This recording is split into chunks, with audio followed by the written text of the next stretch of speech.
નમસ્તે વિદ્યાર્થી મિત્રો, જય શ્રી કૃષ્ણ. કેમ છો? મજામાં?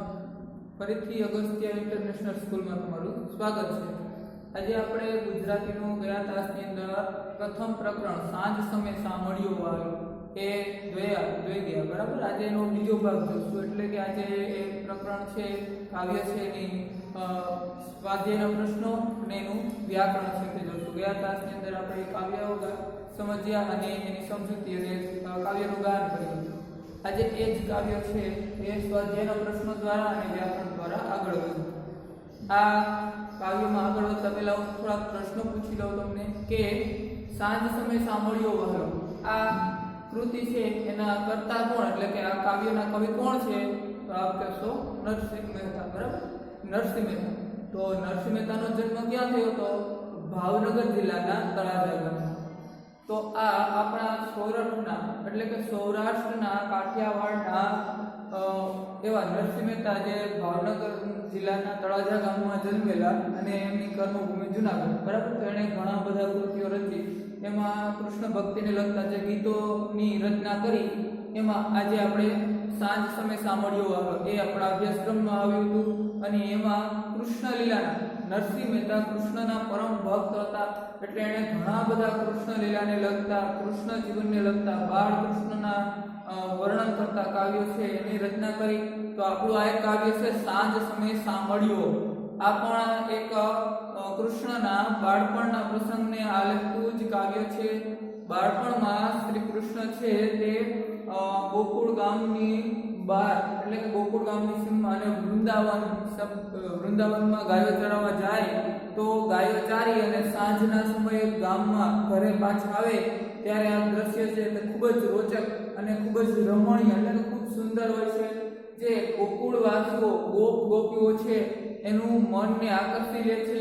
અને આ દ્રશ્યમાં શું વિશેષતા છે એ આપણે કાવ્યમાં જોયું, છતાં પાછું રિપીટ કરીએ કે સાંજના સમયે ગામમાં ગાયોનું ધણ આવે છે. જો ધણ શબ્દ છે એ ગાયો માટે, ભેંસો જાજી આવતી હોય તો એ માટે ખાડું શબ્દ આપણે વાપરીએ, પણ ગાયો જાજી આવતી હોય તો ધણ. તો ગોકુળ ગામમાં ગાયોનું ધણ આવે છે અને આગળ ધણ છે, પાછળ ગોવાળો છે અને કૃષ્ણ છે. તો એમાં કૃષ્ણ છે તે કેવા લાગે છે? તો કૃષ્ણ છે એણે પીળા કલરના પીતાંબર એટલે કે પીળા રંગના વસ્ત્રો પહેર્યા છે. ફૂલની પછેડી છે એટલે કે આછું વસ્ત્ર હોય એને પછેડી કહેવાય. તો આ ફૂલની પછેડી છે અને માથે મોર મુગટ શોભે છે. માથે મોર મુગટ એટલે કે મુગટ છે એમાં મોરનું પીંછ રાખેલું છે, મોર મુગટ શોભે છે. અને ચુવા ચંદન મસ્ત એટલે કે એનું સુખડનું તેલ હોય એ અને ચંદન છે એ સુગંધી તેલ છે એની મોહક એની ખુશ્બુ આવી રહી છે. આ દ્રશ્ય કેવું લાગે છે વિદ્યાર્થી મિત્રો? તો આ દ્રશ્ય છે જેમ રાત્રિના આકાશની અંદર આપણે જોઈએ તો તારાઓ છે એનાથી આકાશ આખું ટમટમતું હોય. એમાં ચંદ્ર છે તે અનેરો અલગ જ પ્રકારનો આકર્ષક હોય કે જે કોઈ પણ પૃથ્વીવાસી માણસ છે એને ખૂબ ગમી જાય એવો ચંદ્ર છે. એવી જ રીતે સોનાનું એટલે કે આભૂષણો, સુવર્ણના આભૂષણો એમાં હીરો મઢેલો હોય એ જ રીતે અહીંયા શ્રી કૃષ્ણ છે તે એ રીતે સુંદર લાગે છે. એટલે કે બલરામના ભાઈ, બલરામના વીરા છે તે આ રીતે ખૂબ સુંદર લાગે છે. અને આ દ્રશ્ય છે એ જોઈ અને ગોકુળ ગામના જે માણસો છે એ ખૂબ મોહિત થઈ જાય. તો નરસિંહ મહેતા પણ એમ કહે છે કે જાણે આ કૃષ્ણ છે એ નરસિંહ મહેતાને આ દ્રશ્ય છે જોઈને એટલા આનંદિત થઈ જાય છે કે જાણે એના મુખ પર કવિ છે તે તન મનથી વારી જાય એટલે મોહિત થઈ જાય છે એમ. અને આવું ખૂબ કલ્યાણકારી દ્રશ્ય છે એની વાત કરીએ. તો આજે આપણે આ કાવ્યની અંદર પ્રશ્નોમાં થોડા આગળ વધીએ કે પહેલા છે 2-3 વાક્યમાં ઉત્તર આપો. 2-3 વાક્યમાં ઉત્તર આપો. નરસિંહ મહેતા હરખી રહ્યા છે શા માટે? કારણ આપણને નરસિંહ મહેતા હરખી રહ્યા કારણ કે તો નરસિંહ મહેતા હરખાઈ રહ્યા છે કારણ કે નરસિંહ મહેતા છે એને શ્રી કૃષ્ણ છે એના દર્શન થાય છે. એનું શ્રી કૃષ્ણ છે એનું મુખ છે એના પર નરસિંહ મહેતા છે તે વારી જાય છે એટલે કે તન મનથી તે વારી જાય છે. અને આ કૃષ્ણનું જે રૂપ છે તે મહાશુભકારી છે એટલે કે કલ્યાણકારી છે. આના દર્શન કરવાથી આપણું કલ્યાણ થાય એવું નરસિંહ મહેતા માને છે. એટલા માટે નરસિંહ મહેતા છે તે મનમાં ને મનમાં હરખી રહ્યા છે, એટલે ખૂબ આનંદિત થઈ રહ્યા છે. પ્રશ્ન 2, કાવ્યના આધારે સાંજના સમયનું દ્રશ્ય તે સમજાવો. એટલે કે કાવ્યની અંદર સાંજના સમયે જે આપણે શરૂઆત જ આ પંક્તિથી થઈ કે સાંજ સમય સાંભળ્યું આલો વૃંદાવનથી આવે, બરાબર? તો આ કાવ્યની અંદર સાંજના સમયનું દ્રશ્ય છે તે તમારા શબ્દમાં વર્ણવો. એટલે કે સાંજનો સમય છે તો ગામડું ગામો એટલે સાંજે જે બહાર વનમાં કે વૃંદાવનની વાત કરીએ તો વૃંદાવનમાં ગાયો ચરાવવા શ્રી કૃષ્ણ જાય છે તો સાંજનો સમય થાય ત્યારે પાછા આવે છે. તો અહીંયા સાંજના સમયનું વર્ણન કરતા નરસિંહ મહેતા જણાવે છે કે સાંજનું દ્રશ્ય ખૂબ જ મનમોહક છે, કે આપણું મન છે તે હરી લે એવું ખૂબ સુંદર દ્રશ્ય છે. સાંજના સમયે ગામમાં ગોવાળો છે તે ગાયોને લઈને આવે છે તો સાંજે ગાયોનું ધણ આવે એટલે ગાયો છે તે આગળ છે, પાછળ સાધન એટલે કે ગોવાળો છે. અને આમાં શ્રી કૃષ્ણ છે તે ખૂબ સુંદર શોભી રહ્યા છે.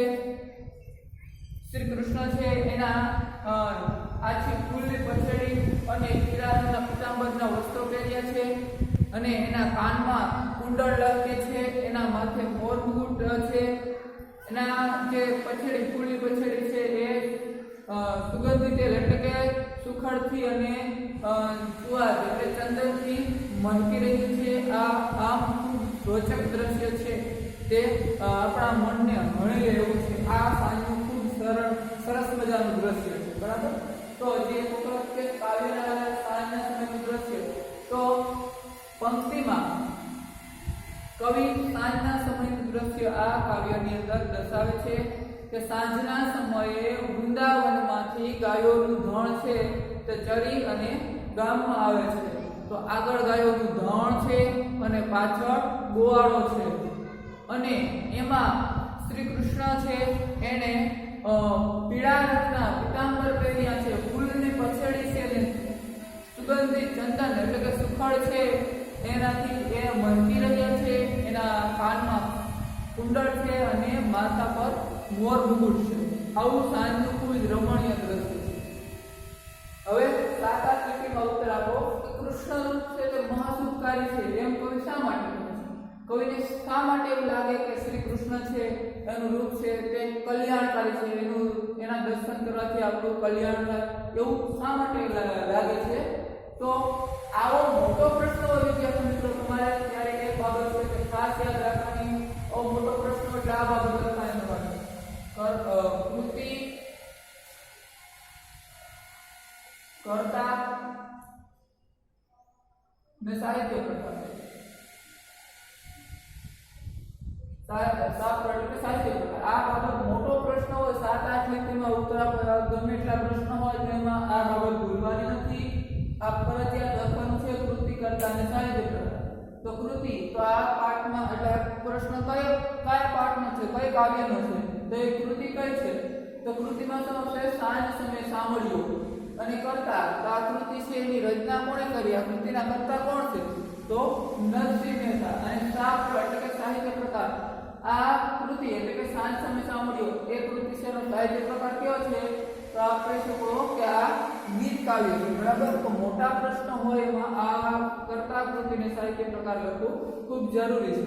તો આપણે લખી લીધું કે આ કૃતિ છે સાંજ સમય સાંભળ્યો, કર્તા નરસિંહ મહેતા અને સાહિત્ય પ્રકાર છે ગીત કાવ્ય.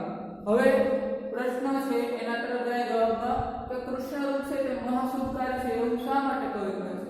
તો શ્રી કૃષ્ણ છે તે ગોકુળ ગામમાં ગાયો ચરાવવા જાય છે, ગાયો ચરાવીને સાંજના સમયે આવે છે ત્યારે એનું જે દ્રશ્ય છે તે કેવું લાગે છે?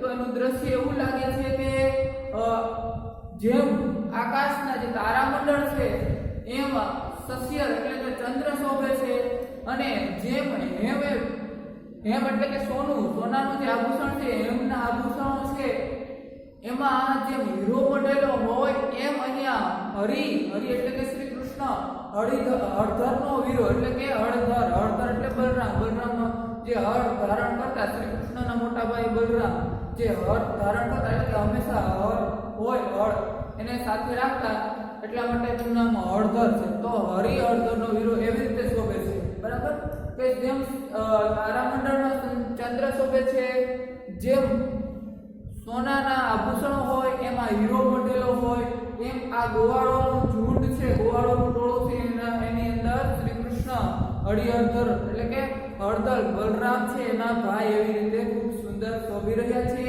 શ્રી કૃષ્ણ છે એને પીળા રંગના વસ્ત્રો પહેર્યા છે અને આછી ફૂલની પછેડી છે. એ પછેડી કેવી છે? તો એ પછેડી છે એમાંથી ચંદન છે એની ખુશ્બુ આવી રહી છે અને સુખડ છે એ તેલ લગાવેલું છે અને કાનમાં કુંડળ પહેર્યા છે, બરાબર, અને માથે પર મોર મુગુટનું પીછ છે, મોર પીછ છે તે મુગટમાં રાખેલું છે. આ દ્રશ્ય છે તે ખૂબ જ રોચક છે. તો નરસિંહ મહેતા કહે છે કે આ દ્રશ્ય જોઈ અને મારું મન છે તે હરખાઈ રહ્યું છે, કારણ કે આ દ્રશ્ય છે તે ખૂબ જ જોવાલાયક છે અને લોકો છે તે ખૂબ મોહિત થઈને આ દ્રશ્ય જોવે છે, ખૂબ જ વિસ્મિત થઈને આ દ્રશ્ય જોવે છે અને એટલું આકર્ષક દ્રશ્ય છે કે બધા પોતાના કામ છે તે ભૂલી જાય અને માત્ર ને માત્ર શ્રી કૃષ્ણના આ દ્રશ્ય છે એને નિરખી રહ્યા છે. એટલા માટે કવિ કહે છે કે આ દ્રશ્ય છે તે કેવું છે? તો મહાશુભકારી છે. અને એ સિવાય આગળ કહે છે કે આ દ્રશ્ય જોઈને મારું તન મન છે તે મોહિત થઈ જાય, એટલે કે કવિઓ કહે છે કે મારું તન મન છે તે શ્રી કૃષ્ણ છે એનું મુખ જોઈને મોહિત થઈ જાય છે. કારણ શા માટે? તો શ્રી કૃષ્ણએ આળ કરી આલિંગન દીધું, એટલે કે શ્રી કૃષ્ણએ વહાલ કરી અને કવિને આલિંગન આપે છે.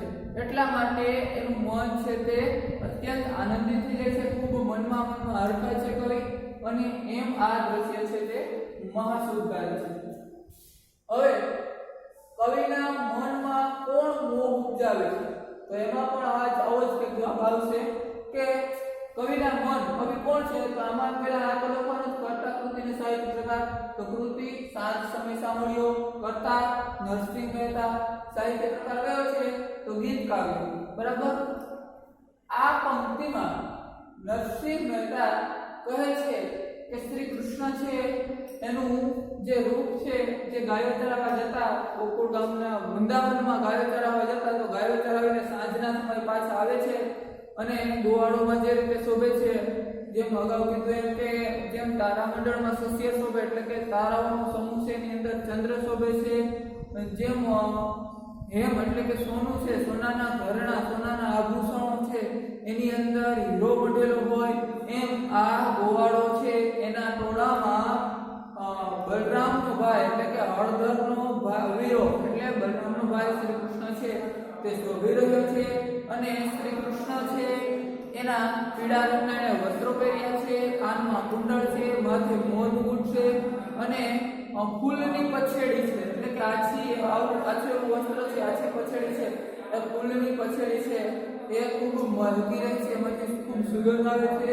આ બાલાજી છે એનું રૂપ છે તે જોઈ અને મારું તન મન છે તે મોહિત થઈ જાય છે, એટલે કે મારું શરીર અને મારું મન છે તે શ્રી કૃષ્ણ ઉપર ખૂબ જ મોહિત થઈ જાય છે.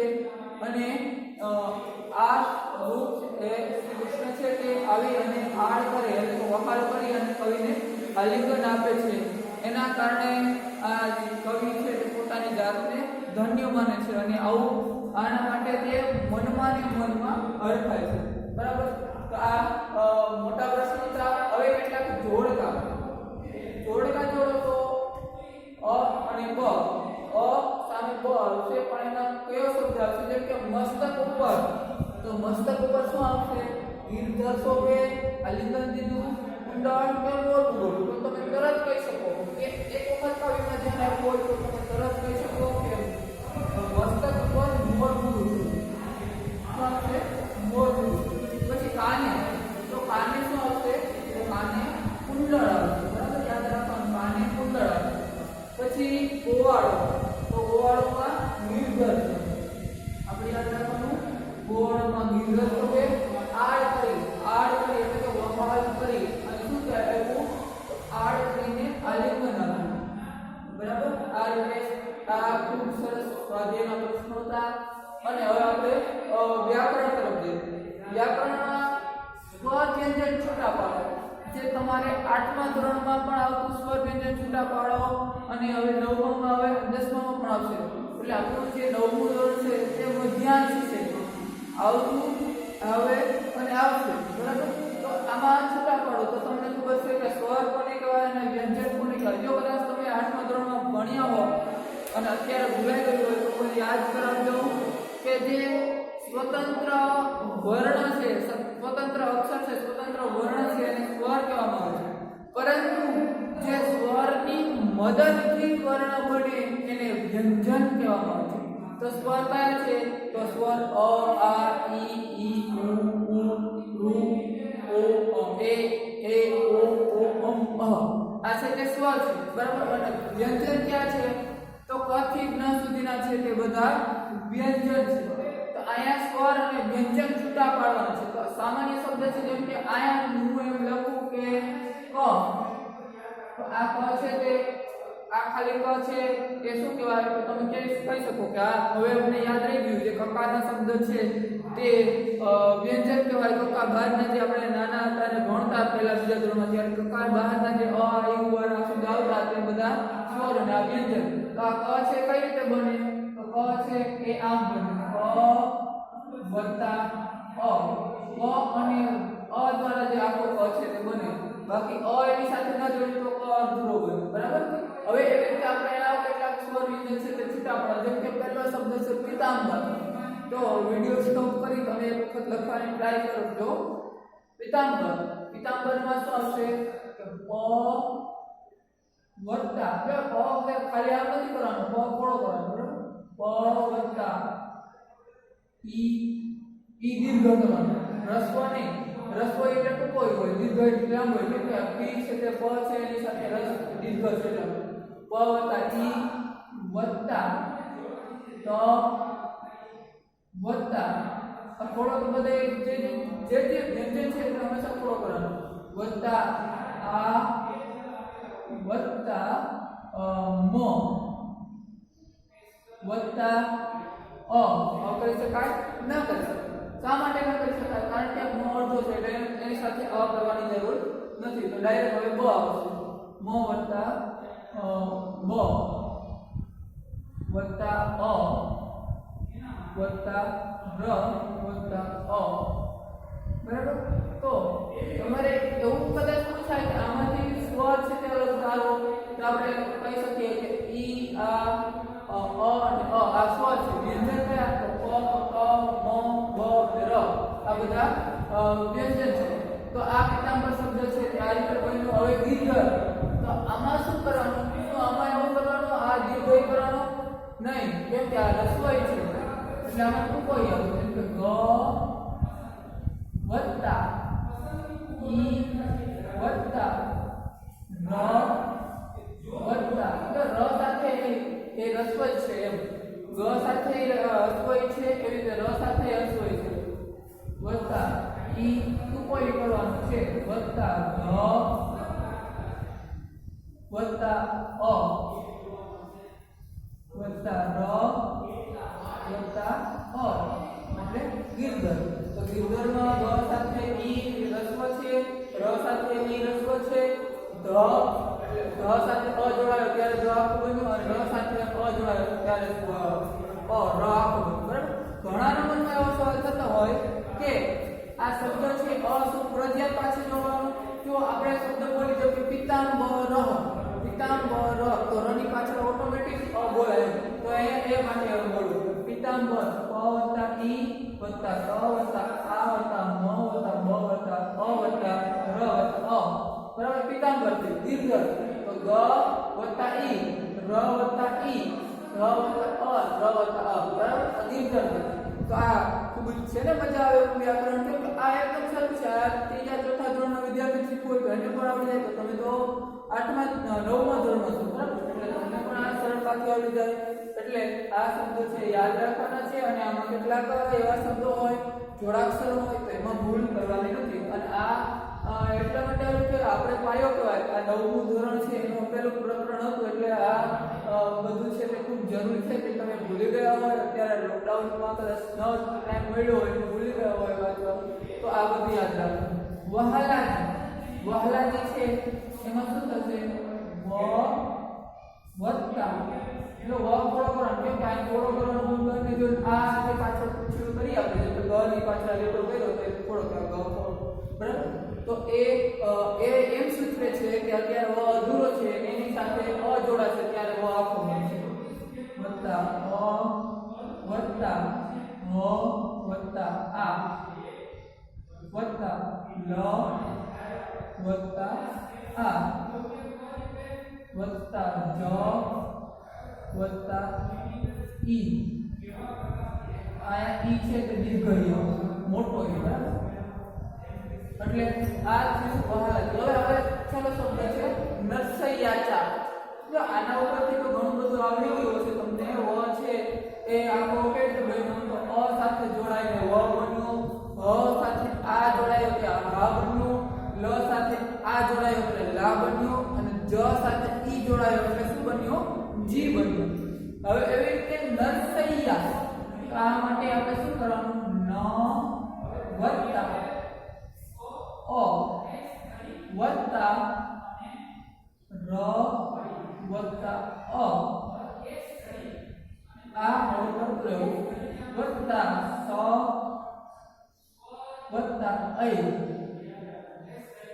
વત્તા ય વત્તા આ વત્તા ચ વત્તા આ એટલે થઈ ગયું નરસૈયાચા બરાબર તો અહીંયા હવે તમને સરળતાથી સમજાઈ ગયું હશે કે નરસૈયાચા એમાં સ્વ વ્યંજન કઈ રીતે જોડાય તો આમાં તમારે એક ગુજરાતીની અંદર આમાં પણ કન્ફ્યુઝ પોઈન્ટ હોય ઘણા વિદ્યાર્થીઓ કહેતા હોય કે આ સ્વ વ્યંજન છે એ અને સંધિ છૂટું પાડો એ બે છે એમાં એને ખબર ન પડે કે સંધિ કોને કહેવાય અને સ્વ વ્યંજન કોને કહેવાય તો સંધિ એટલે કે બે ભાગ કરવાના જે એક શબ્દ છે એના બે અર્થવાળા બે શબ્દ બને જેમ કે આ પેન છે એમાં બે આમ અલગ કરું તો આ ઢાંકણ અને પેન છે તે અલગ પડ્યા એવી રીતે સંધિ એટલે કે જોડ જો કોઈ પણ બે વસ્તુની જોડાવાનું થતું હોય તો તેને સંધિ કહેવાય બે દેશ વચ્ચે જોડાણ હોય તો કે બે દેશ વચ્ચે સંધિ થઈ બે ગ્રુપ વચ્ચે બે કુટુંબ વચ્ચે જોડાણ થતું હોય તો આપણે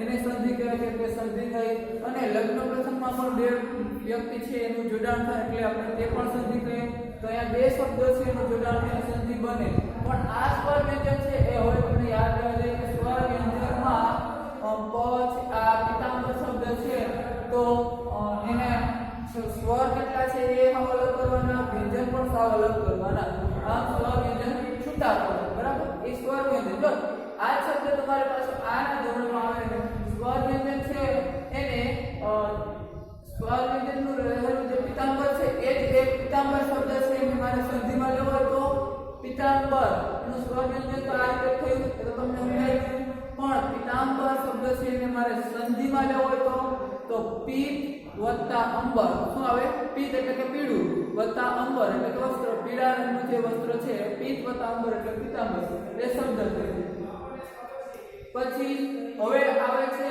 રેખાંકિત શબ્દ અને સંજ્ઞા છે એના પ્રકારો જણાવો તો તમને કદાચ સંજ્ઞા યાદ હોય અથવા ન હોય તો પણ તમારે ગુજરાતીમાં જે અભ્યાસ આવે એની અંદર આ સંજ્ઞા છે એ ભણવામાં આવશે સંજ્ઞાના કેટલા પ્રકાર છે વિદ્યાર્થી મિત્રો યાદ રાખજો કે સંજ્ઞાના મુખ્ય 5 પ્રકાર છે કેટલા પ્રકાર છે 5 પ્રકાર છે મેઇન 5 પ્રકાર આમ 6 છે એક પેટા પ્રકાર છે તો 6 પણ મેઇન 5 પ્રકાર છે કયા કયા 5 તો વ્યક્તિવાચક જાતિવાચક સમૂહવાચક દ્રવ્યવાચક અને ભાવવાચક આ સંજ્ઞા છે એના પ્રકારો તમારે 10મા ધોરણમાં આવે છે આગળ ભણવામાં પણ આવશે તમે જે કોમ્પિટિટિવ એક્ઝામ આપશો એમાં પણ આ સંજ્ઞા છે એના પ્રકાર આવે છે અને સંજ્ઞા એકદમ સહેલી છે બસ તેને એક વખત યાદ રાખવાનું એક વખત ભણવાનું અને એના કેટલાક ઉદાહરણો જોવાનું તો આપણે તો જે આગળ આવશે ભણવામાં પણ આ તો પ્રથમ પ્રકરણથી જે ભેગું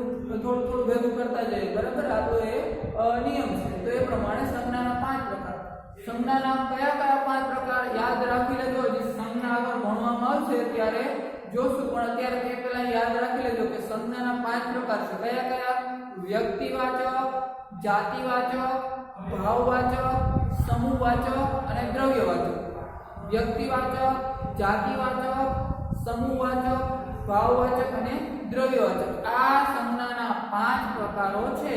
હવે તમને એમ થાય કે આ 5 પ્રકાર કઈ રીતે યાદ રાખવા? તો વ્યક્તિવાચક, કોઈ પણ એક વ્યક્તિનું નામ છે એ વ્યક્તિવાચક. જેમ કે હું એમ કહું તો કોઈ વ્યક્તિ હોય, કોઈ પદાર્થ હોય, કોઈ દેશ હોય, કોઈ નદી હોય, કોઈ ગામડું હોય, તો એની માત્ર એક બાબત છે, એક જ વ્યક્તિ, વસ્તુ કે પદાર્થનું નામ આપેલું હોય તો તે વ્યક્તિવાચક.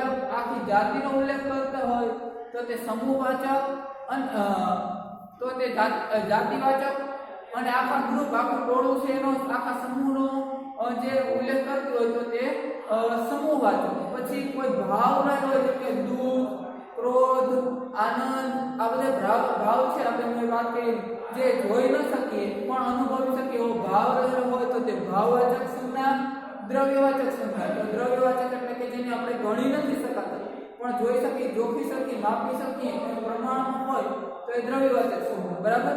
આ સંજ્ઞા છે તે યાદ રાખવી સહેલી છે. હજી એક વખત હું સંજ્ઞા છે તે રિપીટ કરાવું. વ્યક્તિવાચક કોને કહેવાય? તેમાં કોઈ વ્યક્તિ છે એનો ઉલ્લેખ કરતો હોય, કોઈ એક વ્યક્તિનો ઉલ્લેખ કરતો. જેમ કે કોઈ વ્યક્તિ હોય, કોઈ દેશ હોય. જેમ કે હું એમ કહું કે શ્યામ, તો શ્યામ નામનો છોકરો છે, એક છોકરાની મેં વાત કરી, છોકરાનું નામ આપ્યું તો શ્યામ, તો શ્યામ છે એ વ્યક્તિવાચક છે, જાતિવાચક ન કહી શકાય. શા માટે? કારણ કે આખી શ્યામની જાતિ નથી. શ્યામ એક નામ છે, એક વ્યક્તિનું નામ છે, એટલા માટે વ્યક્તિવાચક. હું એમ કહું ખંભાળિયા, તો ખંભાળિયા છે તે શું છે? તો ખંભાળિયા એક આખું સિટીનું નામ છે. બરાબર? એક સિટીનું નામ છે. એક બદલે મેં એમ કીધું હોય કે તાલુકો, જો ખંભાળિયા તાલુકો છે તો મેં કીધું કે તાલુકા, તો તાલુકા કીધું તો તાલુકા આખી જાતિનું નામ આવ્યું. તાલુકામાં કોઈ એક વ્યક્તિનું કે વસ્તુનું નામ નથી આવ્યું. બરાબર? એક તાલુકાનું નામ નથી આવ્યું. તો ખાલી તાલુકા કીધા હોય તો તે જાતિવાચક છે. જિલ્લા કીધા હોય તો તે જાતિવાચક છે. ખંભાળિયા કીધું હોય તો તે વ્યક્તિવાચક.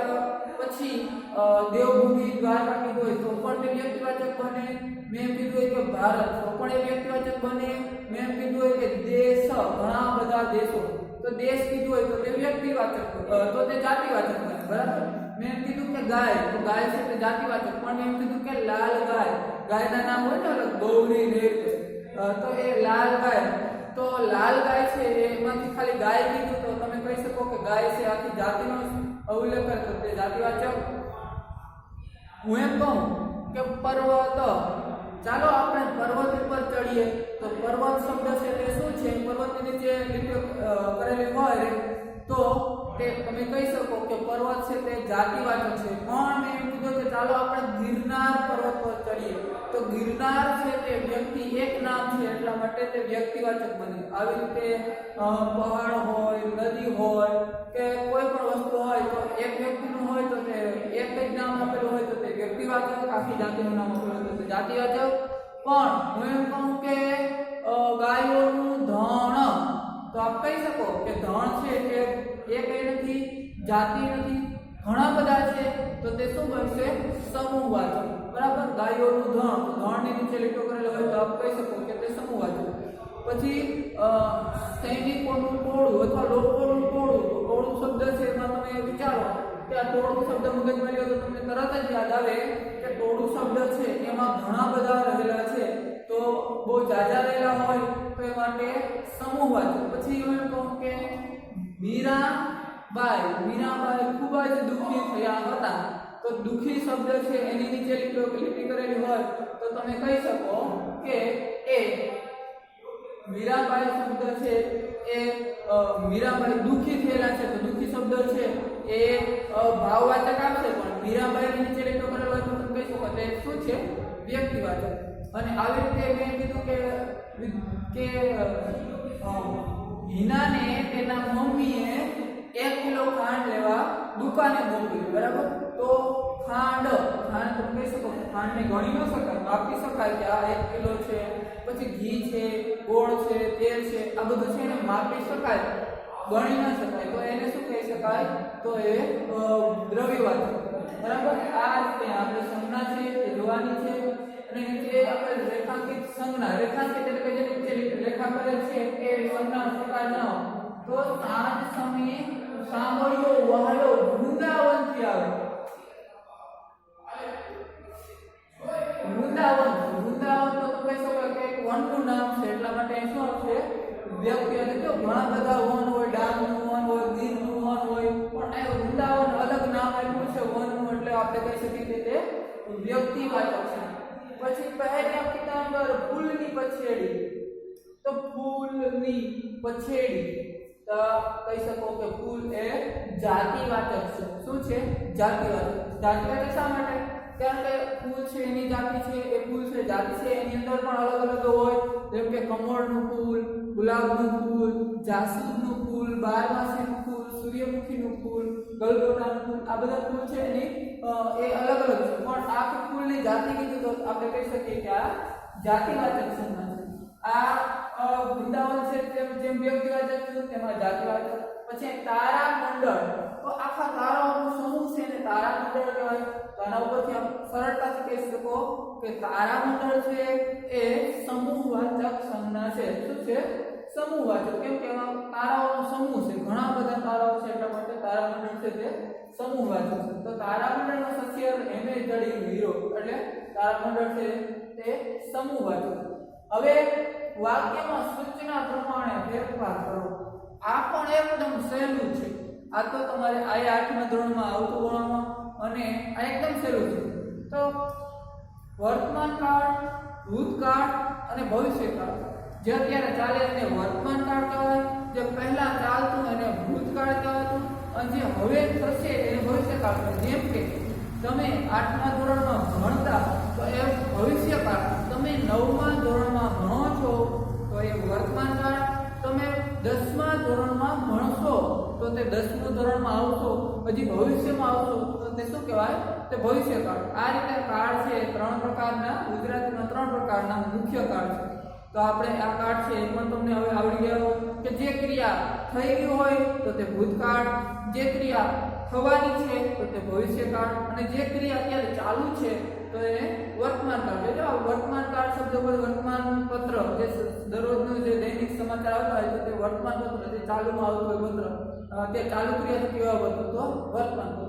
તો આ 3 કાળ છે તે મેન છે. એમાંથી કેટલાક બે વાક્ય આપ્યા છે એમાં કાળ બતાવે છે અને એ પ્રમાણે ફેરવાનું છે. જેમ કે વહાલાજીનું રૂપ હૃદયમાં વસ્યું, વહાલાજીનું રૂપ હૃદયમાં વસ્યું. આ છે તે અત્યારે આ વાક્ય છે એ ભૂતકાળનું છે કે વહાલાજી છે શ્રી કૃષ્ણ છે એનું રૂપ મારા હૃદય, એટલે કે હૃદયની અંદર વસી ગયું છે, એટલે વસી ગયું હતું. તો એ ભૂતકાળ તો પણ એને વર્તમાન કાળમાં ફેરવવું હોય તો વર્તમાન કાળમાં આપણે એમ કહી શકીએ કે વહાલાજીનું રૂપ હૃદયમાં વસે છે, એટલે કે અત્યારે વસે છે. તો અત્યારે વર્તમાનમાં ક્રિયા થતી હોય તો એને વર્તમાન કાળ કહેવાય. વહાલાજીનું રૂપ હૃદયમાં વસે છે. પછી ભવિષ્યકાળ, આળ કરી આલિંગન દીધું. આ ભવિષ્યકાળ છે. તો ભવિષ્યકાળમાં પણ આપણે કહી શકીએ કે ભવિષ્યકાળમાં જે ક્રિયા થશે એને ભવિષ્યકાળ કહેવાય. તો એમ કે આળ કરીને આલિંગન દેશે, આળ કરી આલિંગન દેશે. આ રીતે ભવિષ્યકાળ. બરાબર. આ વ્યાકરણ અને આટલા પ્રશ્નો આપણે જોયા. હવે પછીનું વ્યાકરણ છે તે આપણે પાછળના હવે પછીના તાસની અંદર ભણીશું. ત્યાં સુધી રજા આપો. અસ્તુ.